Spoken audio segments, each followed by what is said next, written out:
rêve trop beau pour y croire, comme un trésor secret. On en parlait comme d'une belle histoire. Pourtant, elle existait. Elle est arrivée un beau matin dans le monde des humains. Bienvenue, imprudent mortel. Le 100e conte n'est pas à proprement parler cruel, mais il marque le coup. En fait, c'est plus l'histoire, pour moi, d'un mystère que je ne pensais jamais voir résolu, mais qu'il a été il y a très peu de temps. Alors approchez-vous du feu, écoutez l'histoire de la chouette d'or.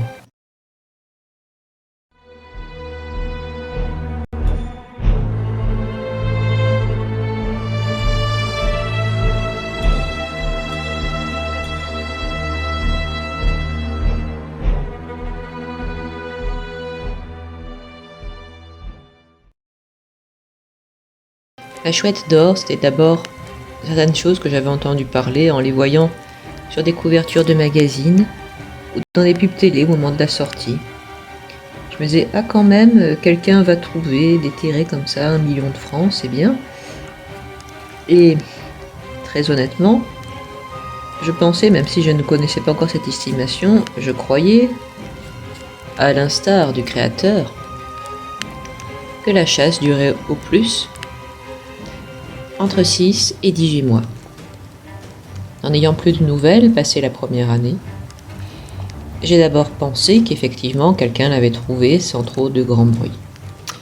Et j'ai oublié cette histoire des années et des années durant. Je crois que j'ai dû en entendre parler pour la première fois peut-être en 2018 ou en 2019, parce qu'une enquête avait été sortie par un youtubeur. Et j'avoue ne plus me rappeler lequel, mais c'est un documentaire de près d'1 heure dans lequel il expliquait, entre autres choses, que la chouette n'avait toujours pas été trouvée. Alors là, j'en suis resté comme de ronflant. Je me disais, vraiment? Est-ce que les énigmes, je les ai jamais vues avant, les énigmes étaient trop dures? Depuis, des images étaient disponibles sur internet et je me disais, oui, peut-être, ça avait l'air quand même assez curieux. Les tableaux, tout ça, mais aussi ce que voulaient dire les énigmes. Je me disais, franchement, pourquoi le créateur a-t-il rendu cela trop difficile, puisque ça semblait être le cas? À l'époque, contrairement au moment du début de la chasse, j'avais l'âge moi-même de me mettre à cette chasse, mais je ne l'ai pas fait. Je me disais, allons, des tas de gens ont 30 ans d'avance sur moi. J'ai aussi appris à cette occasion qu'on les appelait les chouetteurs, que le créateur, qui s'appelait Régis Hauser et non Max Valentin, était décédé, que des gens étaient pour la plupart certains que c'était à Dabo, et selon Wikipédia, tant de gens ont retourné le sol de Dabo que cela a fini par être interdit, entre autres. Et je me disais, ah fantastique, finalement ce machin on le retrouvera jamais. C'est comme si on me disait qu'on savait de manière certaine l'identité de Jack l'Éventreur, je n'y croyais tout simplement pas. Et puis comme vous le savez, nouveau retournement de situation il y a 1 mois. On l'a trouvé, incontestablement, mais le gagnant ou la gagnante a voulu rester complètement anonyme, ce que je peux comprendre, mais il y a des gens qui pourraient tuer pour avoir ce qu'il ou elle a. Que la chouette est à l'étranger, curieusement. Est-ce que c'est un étranger qui l'a trouvé donc? Et pour finir, que quelqu'un a proposé de racheter la chouette pour qu'elle puisse être mise de nouveau dans le musée où on l'avait vue fut un temps. Pourquoi pas, après tout ce temps, on a très envie de la contempler, mais je pense que ce n'est pas encore d'actualité. Évidemment, entre-temps, le prix a changé. 1 million de francs, ça fait 150 000 euros. Tout du moins à l'époque. À cause du progrès du cours de l'or, on en est plutôt à 210 000 euros maintenant. Tant mieux. Enfin, nous en savons également un peu plus. Par exemple, c'est tout à fait sage, Régis Hauser avait laissé les instructions sur une disquette. Comme ça, on a pu s'assurer que la contremarque était bien enterrée, car moi aussi je croyais qu'on avait enterré la vraie chouette et non pas une contremarque. C'est une bonne idée, ça éviterait que quelqu'un l'embarque si on avait trouvé par hasard. Encore que la première a disparu comme vous le savez. Donc on peut peut-être considérer qu'en fait, quelqu'un l'a trouvée et est resté à jamais anonyme. Encore un mystère. Je ne savais pas non plus que cette chasse était la deuxième plus vieille au monde, après Secret. Une chasse en Amérique du Nord, commencée en 1982 et jamais terminée depuis. En effet, 12 coffres au trésor ont été enterrés à l'époque, et on en a retrouvé que 3. Donc, libre à vous de réessayer. Ce qu'on ignore aussi actuellement, c'est où a été trouvée la fameuse contremarque. Eh bien, ça n'a toujours pas été révélé, j'en suis aussi surprise que vous. Il paraît qu'ils annonceront ça pour les 32 ans, comme ils annonceront une nouvelle quête. Bon là, libre à vous de vous y mettre. Mais moi, je suis pas très tentée par une quête qui me prendrait 30 ans.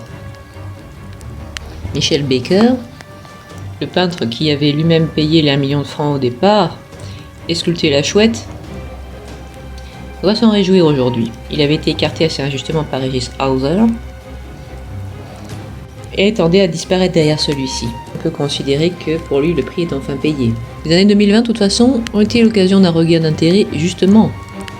Une fois que Michel Baker, qui avait failli revendre la chouette afin de rentrer dans ses frais en 2004,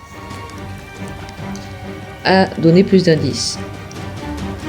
L'autre inconvénient d'une chasse si longue d'ailleurs, outre que le créateur peut mourir et parfois emporter le secret dans sa tombe, on l'a appris à nos dépens,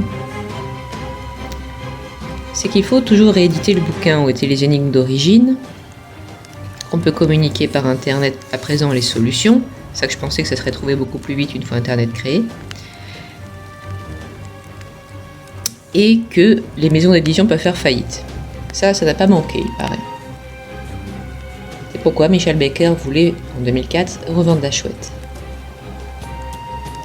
Les 22 et 23 avril 2023, pour les 30 ans,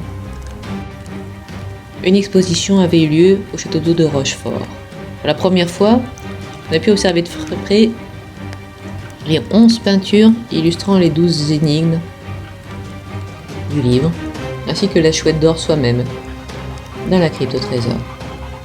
Les chouetteurs d'ailleurs n'auraient été entre 1000 et 200 000.